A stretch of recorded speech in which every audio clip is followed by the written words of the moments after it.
There is an ancient legend among the peoples of the North Caucasus about a hero who became so proud of his strength that began to do evil, and the supreme deity punished him for this in a most unusual manner. The hero was chained to a rock on top of a mountain, and every night a bird of prey flies to him to eat his heart forever. This is how the variation of the well-known Greek legend of Prometheus appears in this area, illustrating a delicate balance between faith in the path chosen and self-destructive vanity. I am Alexander Glazunov, and we are now standing at the foot of the Caucasus Mountains.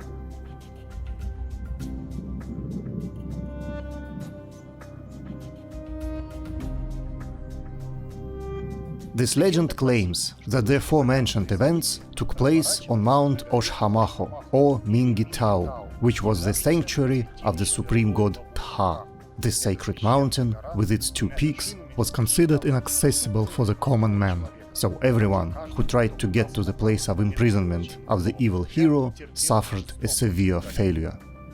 This mountain has been known since ancient times, far beyond the Caucasus, having many names, but today it is called Mount Elbrus.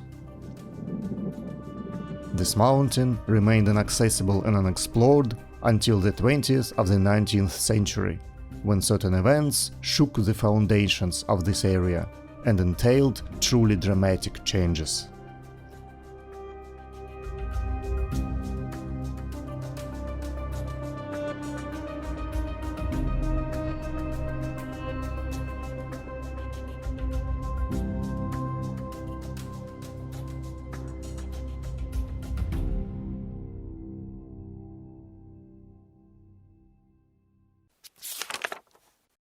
This story began from the fact that by the 19th century the Russian Empire gradually integrated almost the entire Caucasus, whose peoples needed assistance of a strong army to defend against the Ottoman Empire and Iran.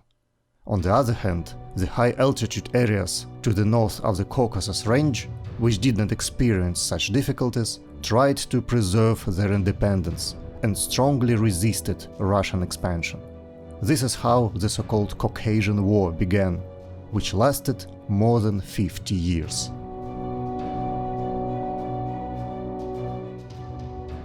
In the course of these combat activities, many people from both warring parties were able to leave their mark in history. Nevertheless, one general of the Russian army became famous for a completely unique and seemingly not a military achievement.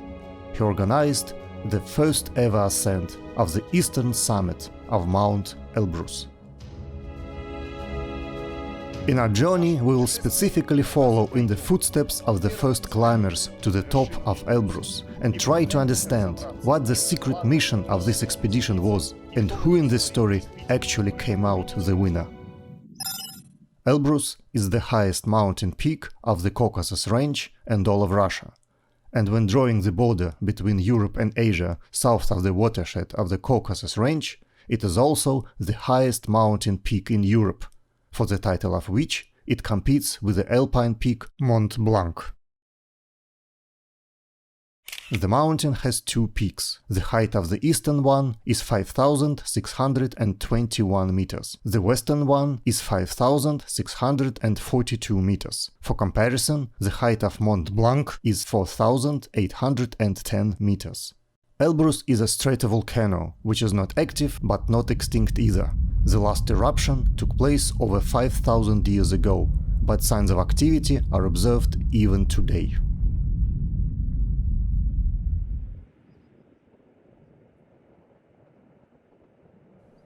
Historically, the first ascent took place on the 22nd of July, 1829, under the leadership of the general of the cavalry of the Russian Imperial Army, Georgy Emanuel. The military purpose of the expedition was to study the area for the placement of a line of defensive fortifications. However, General Emanuel implemented a truly ingenious plan, because of which the campaign not only turned from a military operation into a peaceful one, but also made it possible to significantly strengthen relations with the local population.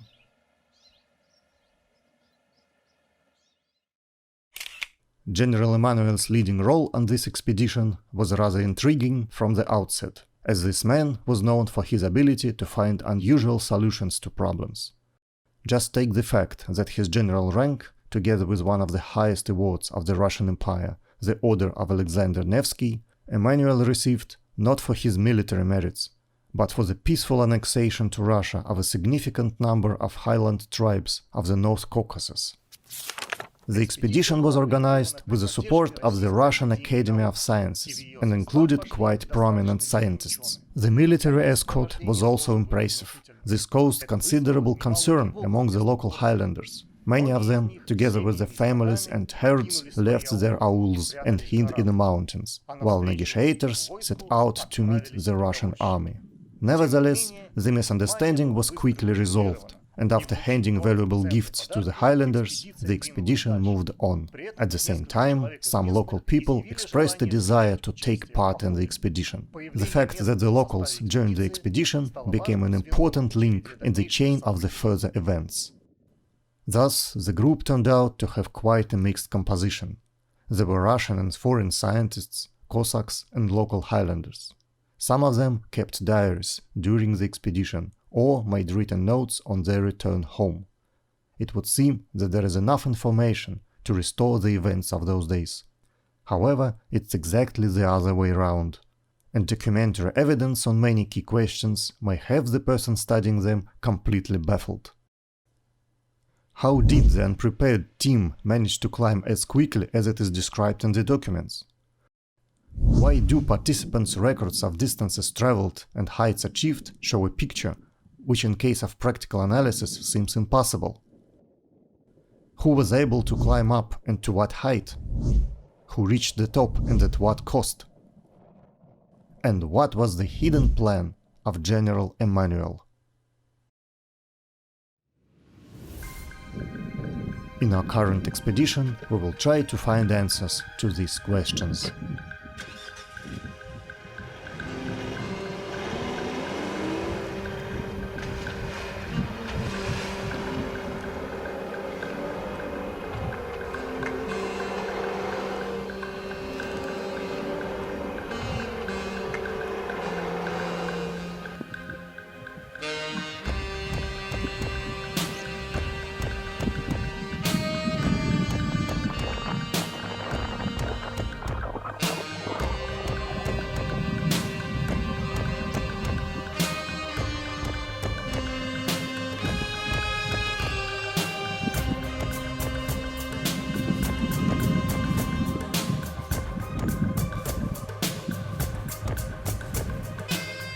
You can see the northern slope of Mount Elbrus behind me and the camp of the present climbers. It is located on the right bank of the Kyzyl stream, which turns into the Malka River downstream, and which was called by the first climbers with the name of that river. Now this place is called Emanuel's Glade, because the camp of General Emanuel was situated in this valley in the summer of 1829, and just from here there was an attempt made for the first ascent to the eastern summit of Elbrus. For a long time, the true location of the camp was unknown, as all evidence had been lost. This would have remained a mystery to this day, unless in 1932 Soviet climbers had found an inscription on a rock not far from this place, carved by General Emanuel, which clarified everything.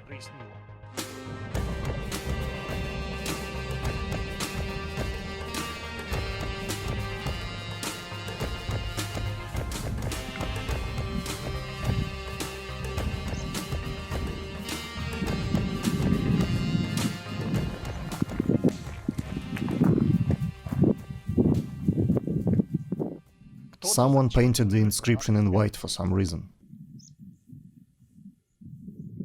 So, the real camp of General Emmanuel was located on the left bank of the Kızılkol stream, that is, on the opposite bank relative to the modern base camp.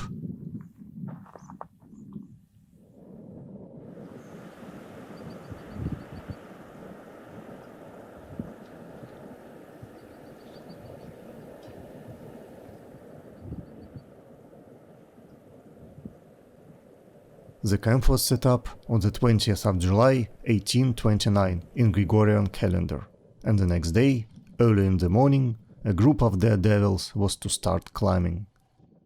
Many of them were young people who became famous scientists in the future. The scientific head of the expedition was academician Adolf Theodor Kupfer. In addition to him, the expedition included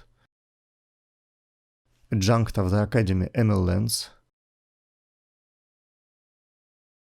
entomologist Edouard Ménétrie, and botanist Karl Anton von Meyer. In addition, an architect Giuseppe Bernardazzi joined the team from the General Emmanuel, acting in the secret role of a military topographer. A group of climbers was accompanied by several Cossacks and several local highlanders, and among them were both representatives of the nobility and commoners. Everyone in this campaign was equal and driven by a single goal: to reach the top of the mountain, which had been inaccessible before and wrapped in a shroud of superstitions.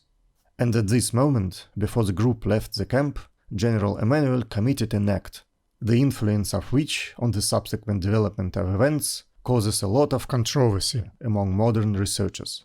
However, everything has its time. While the ascending group was making their way to the summit, the remaining members of the expedition were kept busy too. Exploring the surroundings, they discovered a picturesque waterfall in the lower reaches of the Kızılkol stream.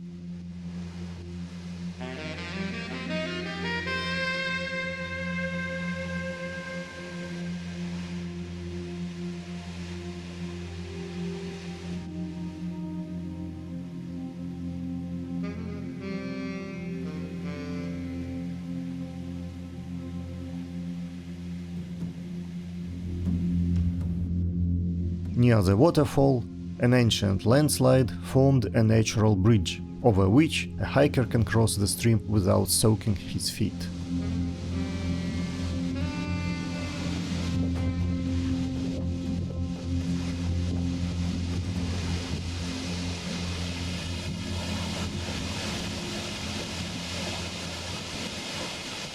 No more than a kilometer separates the camp and this bridge over the Kızılkol stream. However, our heroes estimated this distance at 2 kilometers. That is, in fact, twice as much, and this mistake will help us explain something in the future.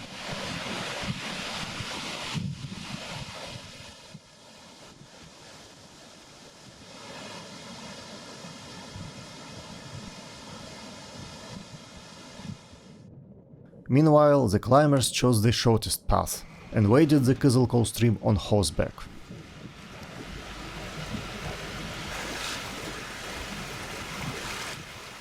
However, soon after the crossing they had to dismount, and there is a big question where they headed next.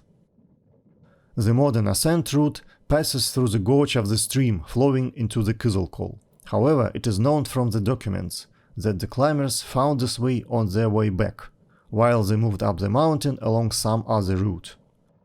Most likely, at first they chose a direction that visually seemed the most obvious, perhaps through the cleft between the mountains, to the left of the stream. In this case, taking into account the terrain, they would have to get on the modern trail in 1.5 or 2 kilometers. But their further route looks even more mysterious. We will try to analyze it as we climb.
Today we intend to walk to the stone moraine at an altitude of about 3,800 meters, where nowadays the assault camp is located.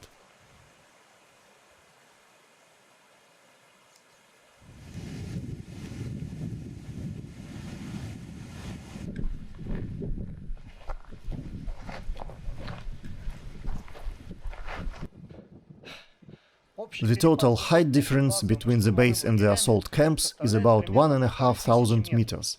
The change in atmospheric pressure during such an ascent is quite serious, and we have to monitor closely our conditions to avoid the possible consequences of altitude sickness. If any of us show signs of it, we will have to go down quickly. It usually takes a few days for the body to get used to the height, and this process can be very individual for everyone.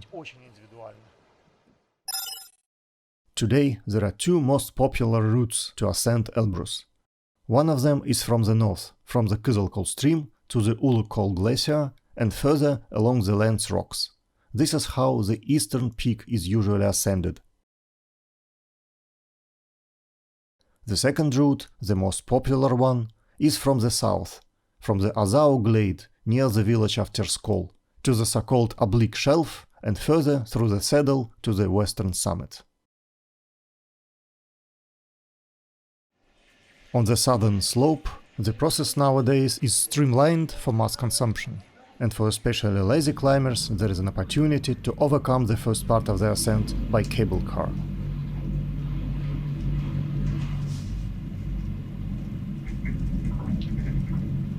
The further path from the assault camp to the top can also be reduced using a snowcat.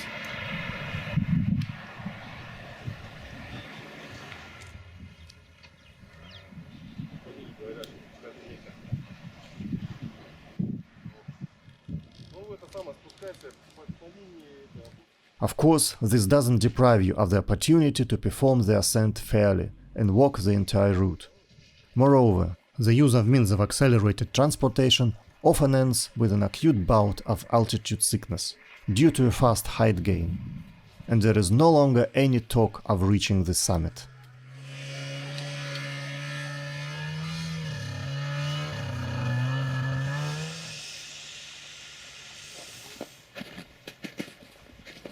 How did I turn out to be here? That's another story, the magic of cinema. But now we get back again to the northern slope of Elbrus.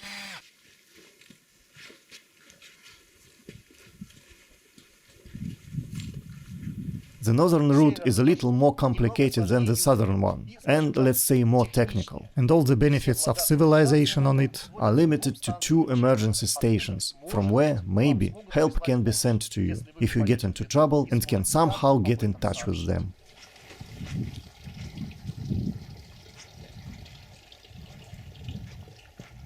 On the route to the assault camp, there is a place that neither fits into the surrounding terrain, nor even into the usual idea of the mountain landscape.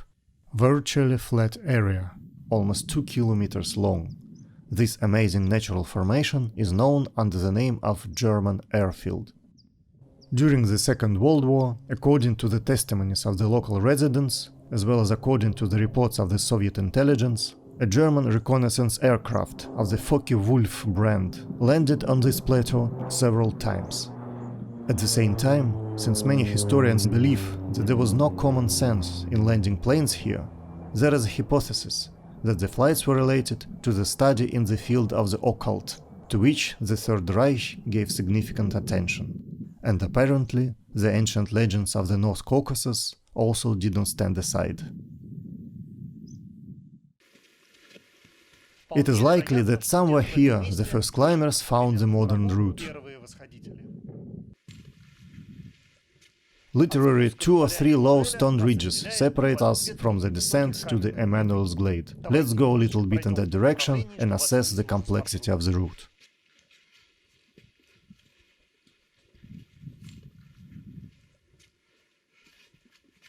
Well, behind this stone ridge, a view into the valley will unfold before our eyes.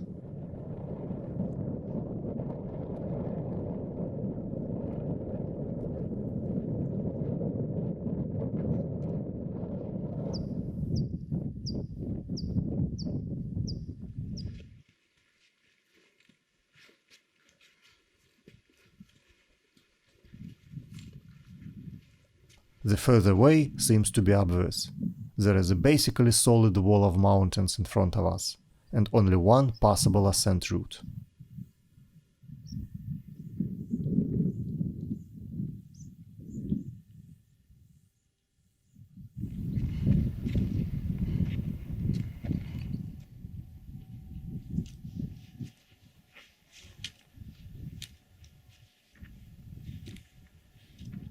One of the mysteries of the first expedition is that according to the diaries of the pioneers, on the first day they walked about 8 versts or kilometers and camped at an altitude of 3000 meters at the border of the glacier by a small lake with melted water.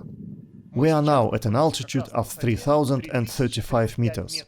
Any snow, let alone a glacier, is nowhere near, and the distance traveled also raises serious doubts. So, most likely, they were very much mistaken in measuring the height. For now, let's take this hypothesis as a basis and check it a little later.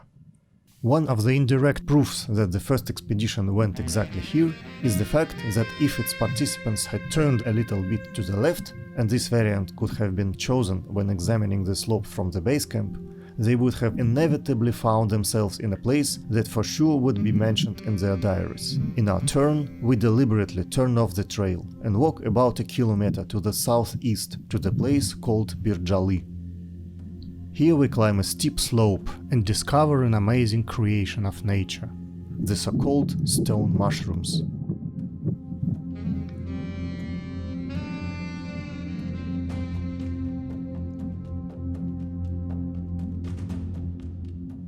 Such forms develop in different places differently, but in one way or another they are a result of erosion processes, as well as the peculiarity of the rock's bedding, when denser layers lie above less dense ones, which accordingly are destroyed faster than the upper ones.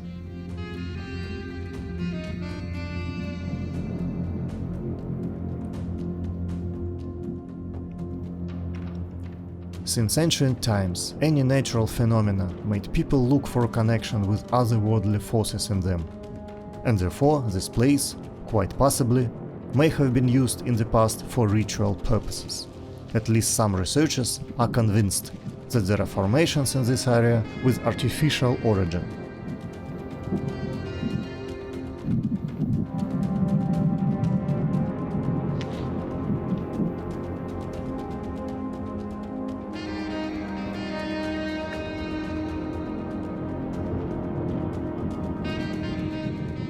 Meanwhile, we continue on our way to the assault camp.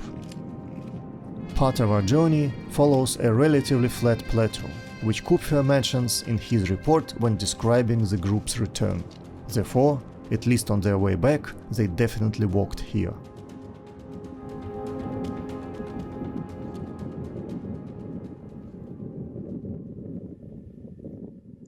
From here, several relatively parallel paths lead to the assault camp, and the choice depends on the specific place you want to get to.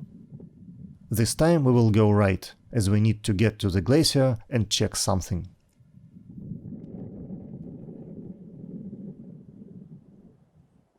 We have walked about 6 kilometers and are at an altitude of 3400 meters. There's no water, no snow here. However, the glacier begins to the west of us. We remember that our heroes walked 8 kilometers on the first day and camped near a lake with melted water. Obviously, such a lake cannot form here. It would simply flow down into the Kyzylkol, and there is no good place for a camp. Most likely, they stopped in the line of sight of the summit. Therefore, we will now follow in their footsteps. There are 500 meters left to the assault camp, which means that the first climbers made a mistake in measuring the distance passed almost 1.5 times.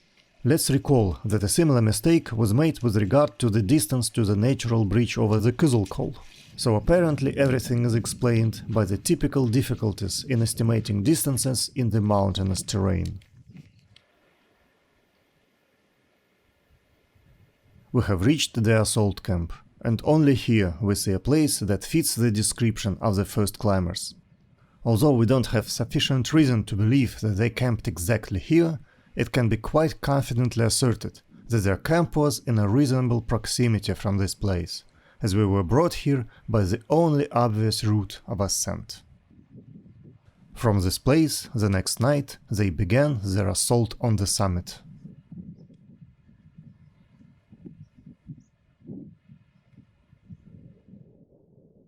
There are currently several commercial shelters operating in the northern assault camp. In addition, there are flat areas on the rocks for independent tourists. In the eastern part of the camp, there are wagons of the emergency rescue team. We have walked about 6.5 kilometers, and our altitude is 3,800 meters.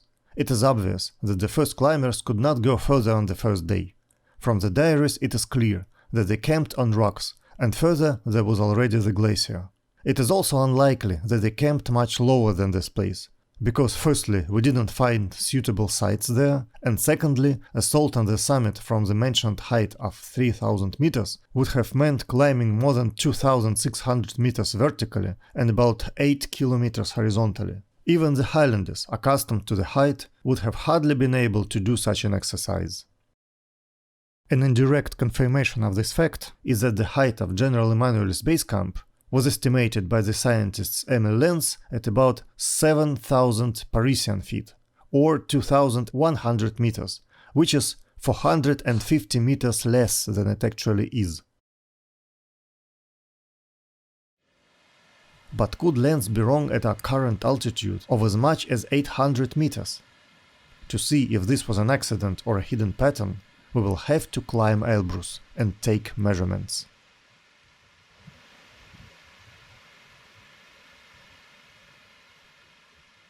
However, unlike our heroes, we will give ourselves time to acclimatize, implementing the principle of walk high, sleep low. So tonight we are going back to the base camp.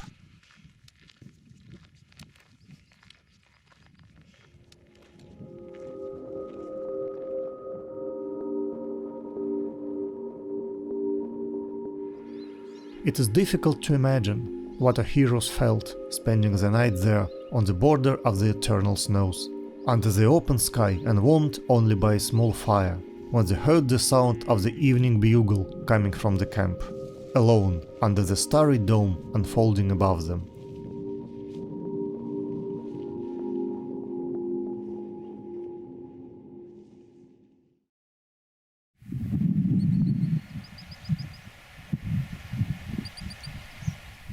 The next morning, we repeat the ascent to the assault camp.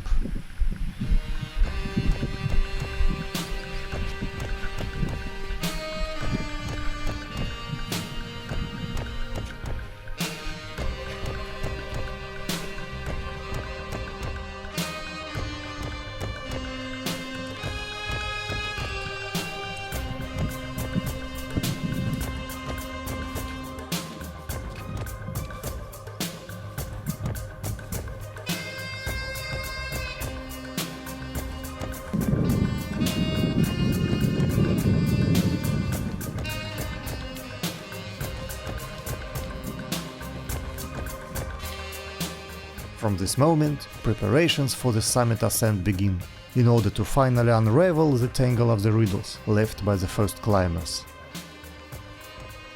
The most important part of these preparations is the acclimatization of the body in the low-density atmosphere at a high altitude. There is a common misconception that the main point of acclimatization is to perform the ascent with minimal effort, and that well-trained people don't need to spend a lot of time for high-altitude adaptation, since they already have enough strength.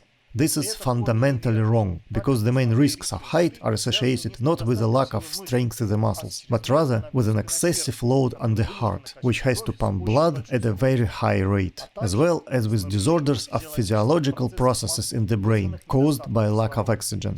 Overconfidence often leads to very big problems, which well-trained people are even more exposed to. The organism of an athlete is used to working to the limit of its capabilities, directing maximum resources to the most trained parts of the body. With atypical loads, it consumes a lot of energy and leaves no reserves for the case of emergency. As for the brain, it gets very little energy at all. So, the acclimatization period shall be applied to everyone, without exception. Therefore, we will spend the rest of this day and the whole next day having rest and getting used to height at moderate loads.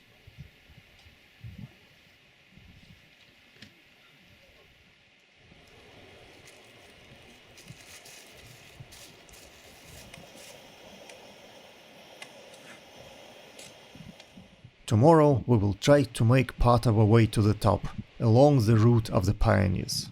We will analyze the difficulties of the ascent, make the necessary height measurements, and compare them with the data from the documents of the expedition that took place in 1829.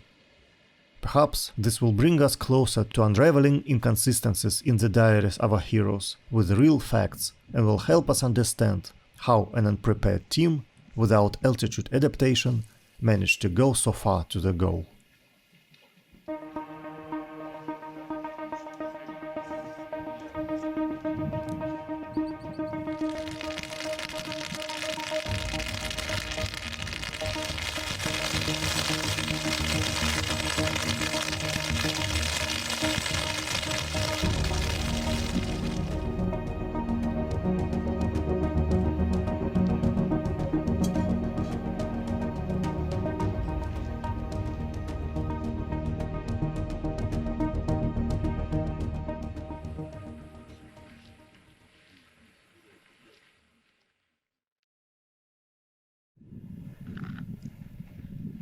The next day we leave the camp at 6 AM, whereas our heroes set off between 3 and 4 o'clock in the morning.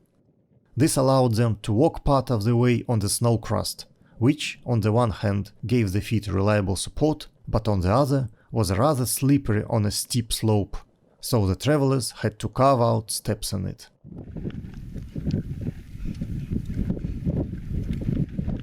It was probably difficult for the climbers to focus on anything other than their own feet at night, as Lentz's and Kupfer's records give the impression that they were walking in the light of day from the very beginning. In fact, however, they had been on their way for at least an hour when they saw the dawn.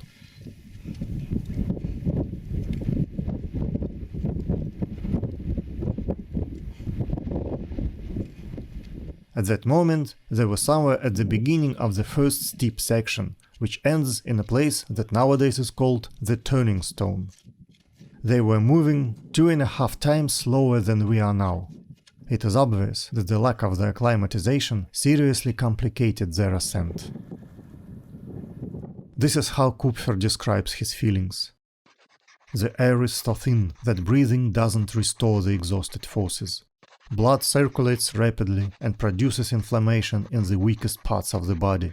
My lips were burning, my eyes were suffering from the dazzling glitter of the snow. All my senses were paralyzed, I felt dizzy. From time to time I felt some kind of depression that I could not overcome. In addition to the acclimatization, our heroes also knew nothing about such a phenomenon as snow blindness, caused by the burn of the retina of the eye with ultraviolet component of the solar radiation, which is poorly extinguished by the low-density atmosphere at high altitudes, and which harms your eyes not only if you look into the sky, but also if you look down, as it is reflected from the snow. The only remedy the prudent guiding highlanders took with them was a kind of protective cream from the sun, which was, oddly enough, gunpowder. Lenz wrote in his diary, "And then the Caucasians took the gunpowder from the cartridges they had in their chest pockets, to grind it and moisten it with saliva. They rubbed their faces with this ointment, especially under the eyes and nose. I also had the honor of being rubbed with this ointment by one of the princes. This way the eyes had to be protected from snow blinding. We didn't feel much relief, but thanks to this, our whole company got an extremely ridiculous look. Especially we, freedom-loving academics, looked like fools."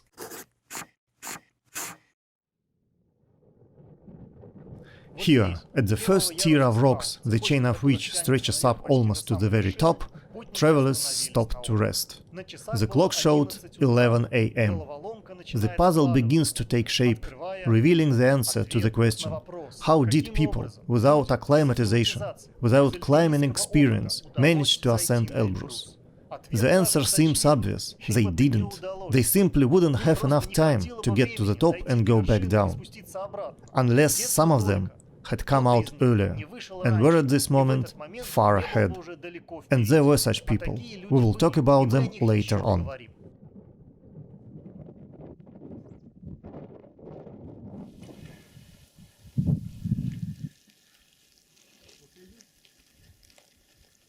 While most of the group remained to rest under the rock, the further ascent was continued by the scientist Emil Lenz, several Cossacks and Highlanders. By this point, everyone was moving one by one, each at his own pace, and Lenz was soon left on the slope completely alone. Later he would write in his diary, "I cannot describe what a special feeling came over me when I saw myself alone on this endless snowy surface.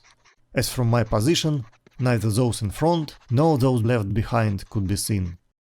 Dead silence reigned around, a dark blue, almost black sky on which at noon I could see the moon, the snow crunching under my feet. Everything was so eerie that the frost ran on my back, and at the slightest rustle of a falling snowball I shuddered.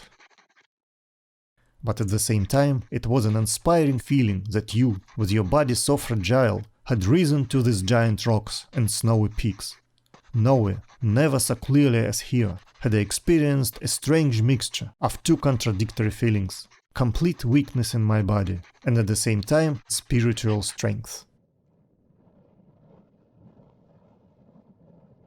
We continue to move along the rocky ridge, which, by the way, nowadays bears the name of Lenz Rocks.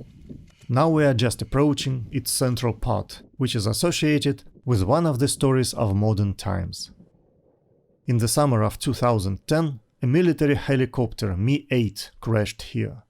The pilot survived, but the fact that the wrecked military vehicle was lying on the route regularly passed by tourists from different countries was a big problem. Therefore, a complex operation was organized to evacuate the fallen Mi-8 with the help of another helicopter, the Mi-26. During this operation, several world records were set for piloting a heavy helicopter at extreme altitudes.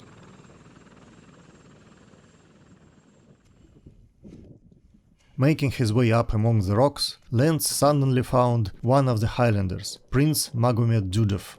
The man, completely defeated by altitude sickness, was lying, according to Lenz, as dead. I shook him, woke him up, gave him some dried bread for reinforcement, and said that he could go down to the others and refresh himself with rum, which he did, and I meanwhile went on. But it was Dudov, a strong man and a skilled climber, that everyone bet on as the most likely conqueror of Elbrus. As we can see, physical strength is not always an advantage in high-altitude climbing.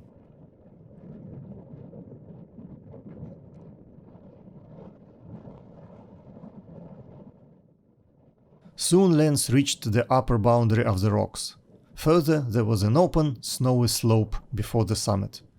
Here he was completely exhausted and decided to stop the ascent. Almost all other climbers were left behind and turned back a long time ago. At this point, Emil Lenz performed another measurement of the altitude using his barometer and, attention, received a value of 4,560 meters, while the real height of this place is about 5,200 meters. It seems that all his measurements contained some more or less constant error. Later we will discuss in more comfortable surroundings how this could have happened.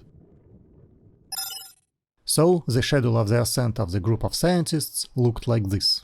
Having started moving at about 3:30 in the morning, they reached the lower rocks at 11 o'clock. Here, Kupfer's group turned back, whereas Lenz with a few Highlanders and Cossacks continued the ascent, and reached the upper rocks at around 2:30 in the afternoon, where he also stopped the ascent.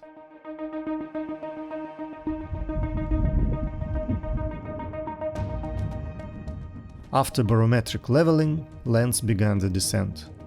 He was accompanied by one of the Highlanders, Ahir Sotaev. Only 2 people remained higher on the mountain, whose story we will trace when we start the ascent. And now we are going down, following Lenz and the rest of the group.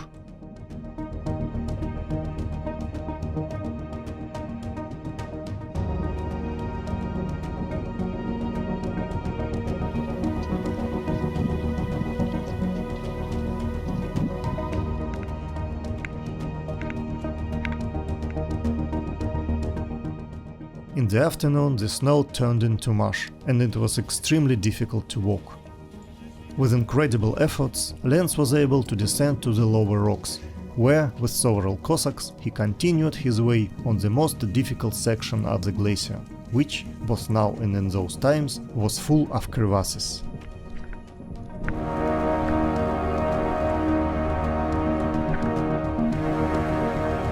The descent was much more difficult than the ascent, because at every step we fell knee-deep into the snow. One Cossack fell waist-deep into an ice crack, which was covered with a light layer of snow 2 feet deep, and he would have fallen further down if fortunately he had not thrown the stick across the crack. We looked through the hole made by his body and couldn't see the bottom.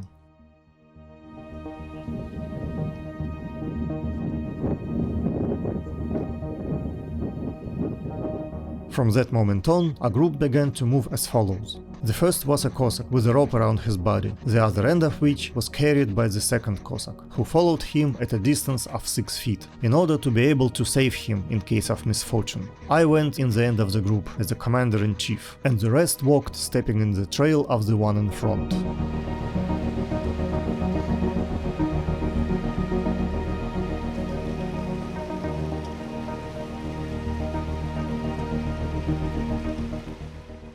The academicians was so exhausted that the descent accompanied by the highlanders and Cossacks looked more like a rescue operation.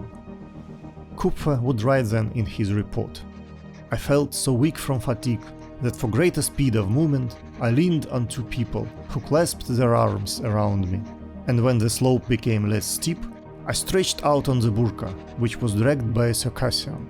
Everyone was thinking only about their own safety, how to quickly avoid the dangers that threatened us.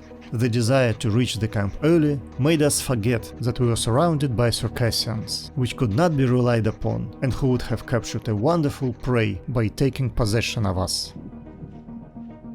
So, some on foot, some on burkas, all our heroes reached the assault camp, and then immediately went further down to reach the Emanuel's Glade by the evening. But was there someone who was able to complete the mission of the expedition and reach the summit? We will get to this part of the story very soon.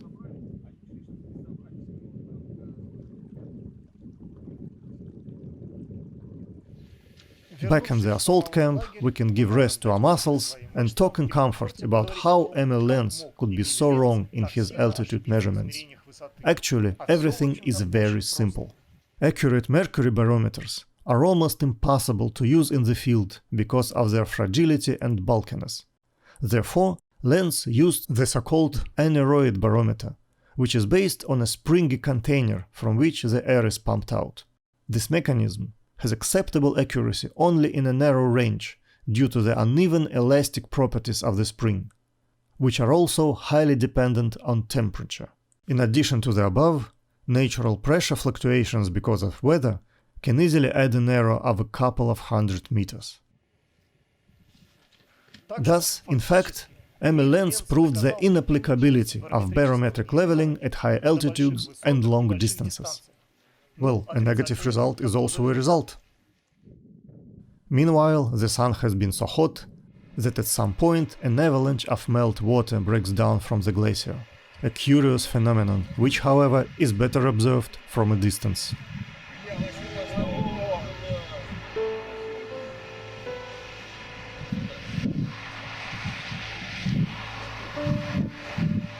Further on, we have to spend some time in the assault camp for acclimatization, rest, and waiting for the weather suitable for the ascent.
We have spent 2 days in the assault camp, and we feel that we have gotten used to the height. Furthermore, the weather by all indications is promising to be good. So tonight we go out to storm the summit.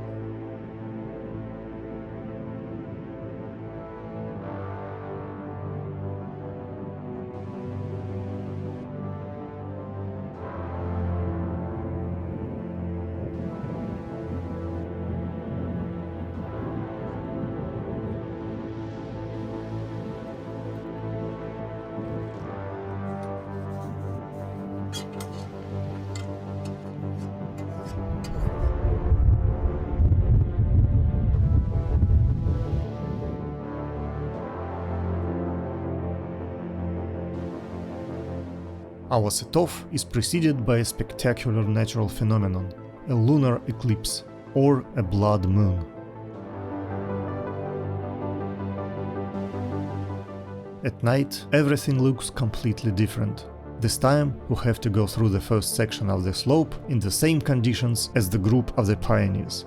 The sky above us is full of stars, and the snow shines like silver in the light of the moon. This is how Kupfer describes the night before the ascent. This picture, so majestic in its simplicity, was deeply imprinted in my soul. It was all outlined in only 3 shadows: the silvery gleam of the snow under the moonlight, the dark blue sky, and the blackness of the sullen rocks merging into the darkness of the night.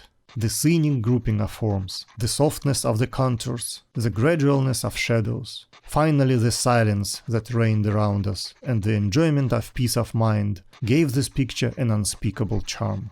Never, in all my life, had I seen a more magical spectacle.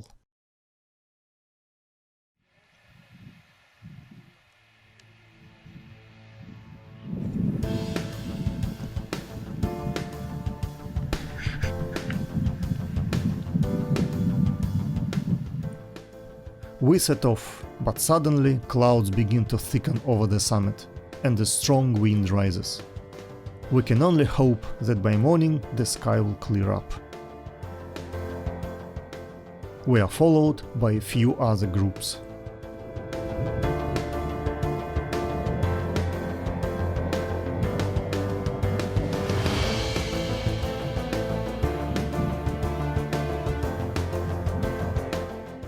Along the trail already familiar to us, we reach the place where Kupfer's group stopped the ascent and continue on our way. The weather is changing all the time. It looks like Elbrus still cannot decide whether it's worth letting us to the summit today.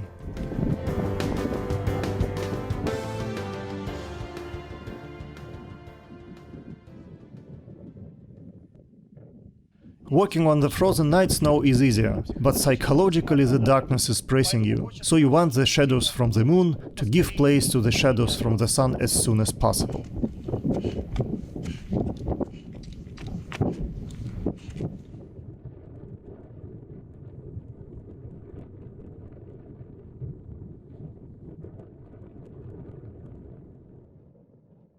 As the ground stays further down, the feeling of loneliness increases.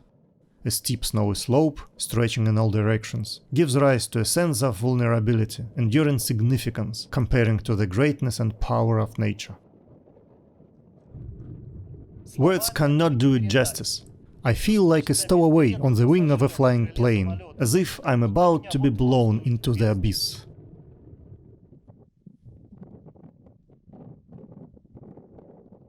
Gradually leaving behind the landmarks of the already familiar route, we finally reach the top of the Lens Rocks.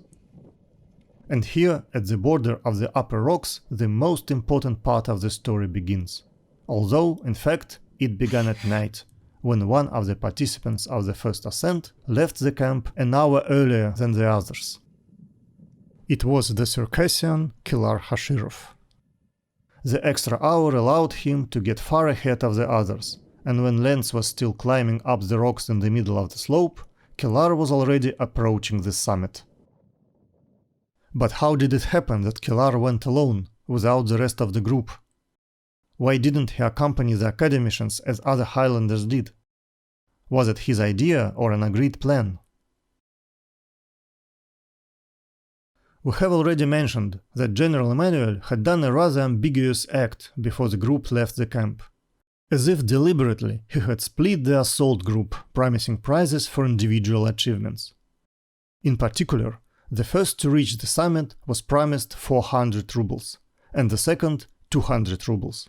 It would seem that this should have eliminated teamwork and completely deprived the Highlanders of the motivation to help academics and Cossacks.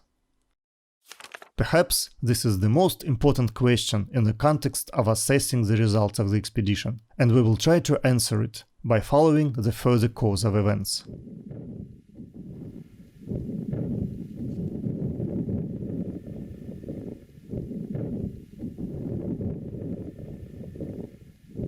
In the documents of the expedition, instead of 400, often 100 rubles are mentioned. This is due to the fact that at that time in Russia, the rubles of two monetary systems were in use: silver rubles and banknotes, that is paper. At the time of the expedition, their exchange rate was 1 silver ruble to 4 paper ones. Despite conflicting records in the climbers' diaries, the official documents state that payments to the members of the expedition were carried out in banknotes.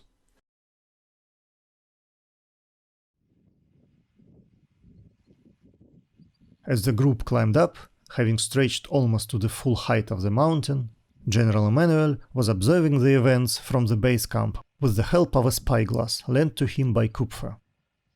People could be seen only against the background of the snow, so the general saw only the initial part of the ascent, and then the group was lost among the lens rocks. And only after some time a silhouette of a lonely man appeared above the rocks, persistently continuing the ascent. That was Killar. After a few days, an article would be published in the newspaper Tiflis News, which would describe this moment.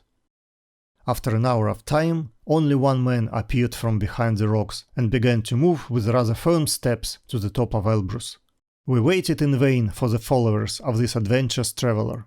No one else showed up. On the contrary, many soon began to return. All eyes were fastened on the man who was performing such a daring feat. Resting after every 5 or 6 steps, he walked courageously forward. Having approached the very top, he disappeared among the rocks. For a long time, each of the spectators, with impatient sympathy, waited for his appearance, when suddenly, at about 11 o'clock, we saw this brave man at the very top of Elbrus.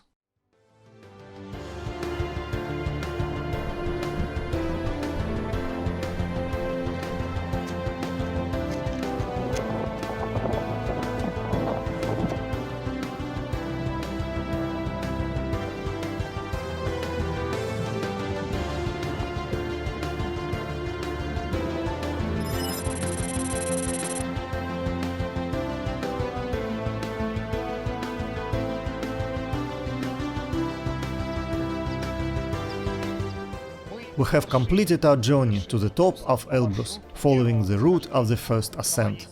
Behind me is Freshfield Rock.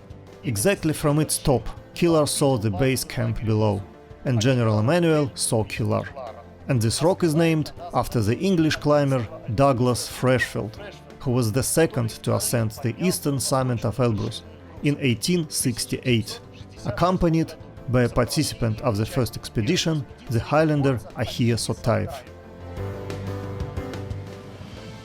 It is fair to say that the true highest point of the eastern peak is on the other side of the crater, which is not visible from the base camp. So, fighting the hurricane wind, we take the final steps towards the apogee of our journey.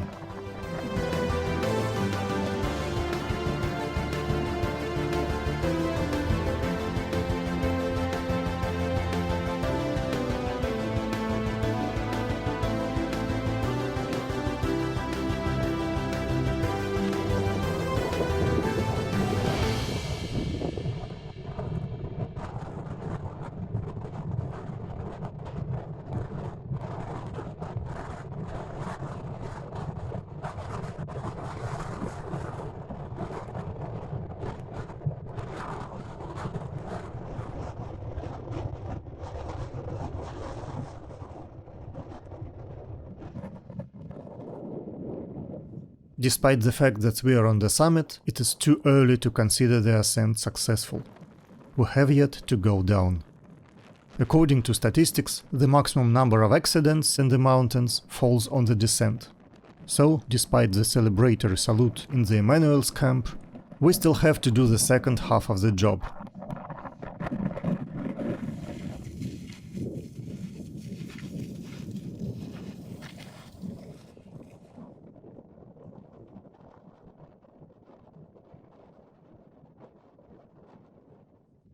During descent, things were not going well for all our heroes. The snow melted in the sun, people deeply fell into it at every step. This was the situation when Kilar descended to the level of the upper Lens rocks. And here he met another man who dared to make the last spurt to the summit. It was the Cossack Lysenkov. Researcher Frolov recorded the following story by Ahia Sotaev. When Lens the Cossack and I reached the saddle, the Cossack followed Kilar's example, dropped his bag, burka, and moved to the top. The scientist and I could not go further. The snow was very soft, and we fell into it waist deep. In the meanwhile, the Cossack kept going up, even using both his hands and his feet. Kilar waved his arms and pointed to the summit for some reason. Kilar didn't have hat on him and continued to descend towards us, while the Cossack crawled further up. He often lay down and then crawled again. What Kilar tried to tell Lysenkov at that time remained only known to the two of them. Anyway, the Cossack soon realized that he would not have enough strength to get to the top, and decided to return.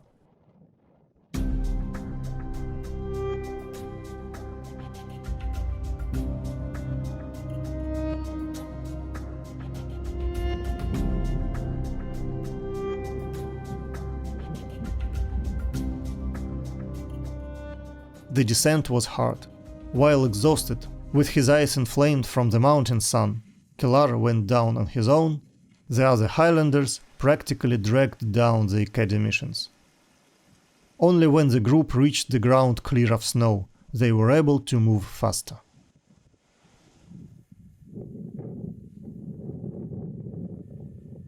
Kupfer wrote, "Without noticing it, we were carried away by the highlanders along a shorter path, which, however, was rather far from our companions. We were completely at their mercy. However, we didn't have to repent of our trustfulness. Having crossed the snow line and overcome a narrow valley, the bottom of which was covered with fragments of neighboring rocks covered with icy water, we went down to the banks of a small stream that fell into the Malka and led us along a good path to our camp."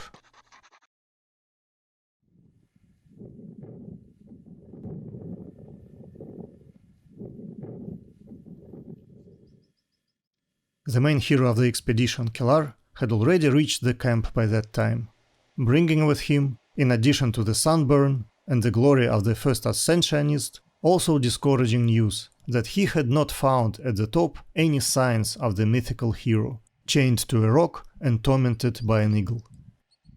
So this chapter in the mythology of Mingitau was closed. This is how it was realized. The incredible plan to climb to the top of Elbrus. Indeed, by the forces of the Russian Empire, a multinational expedition was organized, not military, but completely peaceful, with the participation of scientists and local residents. And it was the local resident who got the right to be on the top of the mountain sacred to his people. The highlanders, who had difficulties in establishing relations with the Russians who came to their lands, won the main prize in this expedition, not in terms of money, but in terms of prestige, but they acted as a part of the team assembled by a Russian general, without which they would not have succeeded. A truly ingenious diplomatic gambit of General Emmanuel. However, the last question remains unanswered. How did it happen that Kilar left the team and went alone? Was it essentially a betrayal? Or was he acting according to some secret plan? Some researchers cite the supposedly dissatisfied tone of the entry in the Lens's diary. That same evening, Mr. Kilar, a strong-legged cunning dog by the way, received 100 rubles in silver. Nevertheless, a careful study of the documents reveals a different picture. Apparently, during the ascent, the participants basically each moved at their own pace. Given the speed of movement, Kilar, who came out before the others, was in the side of his followers on the first section of the path, and showed them the way. Ahia Sotaev, for example, also walked at his own pace, and was on the upper rocks at least an hour earlier than Lenz, where he waited for the scientists to help him during the descent. In general, the actions of the group indicate a plan that could have even been agreed between the Russian general and the highlanders in advance. The most likely contenders for success, Hashirov and Dudov, go independently forward, and the other highlanders support the main group in case of need.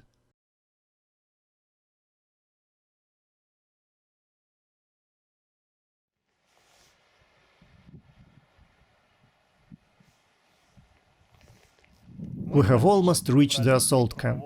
There is hardly any distance left. We will spend this night here, whereas our heroes continued their descent to General Emmanuel's camp. Wet, exhausted, burned by the sun, they felt so bad that the awards ceremony was postponed until the next day. So we won't be out of schedule if we complete the descent tomorrow. Having returned to the camp, we can finally congratulate each other on successful ascent.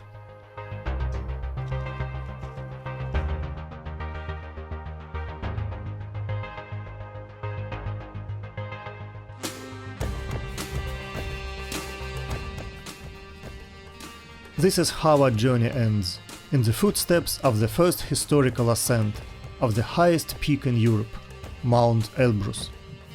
We have experienced all the difficulties of this route, and this has made it possible to us to restore the picture of the events of the past, and to lift the veil of secrets over many facts of the expedition of General Emmanuel.